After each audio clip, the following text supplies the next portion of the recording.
also need to recognize that these little babies are alive and they're probably human. And if we can neural net these things when they're like at 3 months old and you put the neural net in the womb and you see all of a sudden they can learn language, they can communicate with you when they're at 2 months, we'll realize a lot ahead of time like that they're human. And like Mozart. But I need the science to back it up. I can't just assume that a little zygote is a human. A human zygote, a human fetus, is human. A human mother gestates another human. She doesn't gestate a different species or a non-human that suddenly becomes human later at some arbitrary point. Y'all are confusing human, which is a scientifically observable fact, with personhood, which is a philosophical argument. And to that end, in order to have your human rights recognized, you shouldn't have to be human plus something else.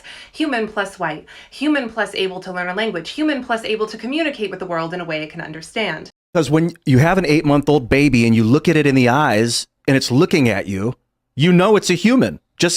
I've had friends that were born premature. And this is profound. The only reason we all understand infanticide to be wrong isn't that a baby can suddenly take care of himself. It's not that a baby suddenly doesn't need his mother's body anymore. It's not that a baby is suddenly profoundly sentient or conscious in any real way. It is that we suddenly understand on a visceral level what was always true, that this is a separate human life worthy of dignity and rights. At fertilization, a whole, individuated, genetically distinct living human organism is formed. All the DNA required to grow into that baby, that child, that adult is present from that moment. So any other point that you want to choose to recognize this human life as human or alive or worthwhile is wholly arbitrary.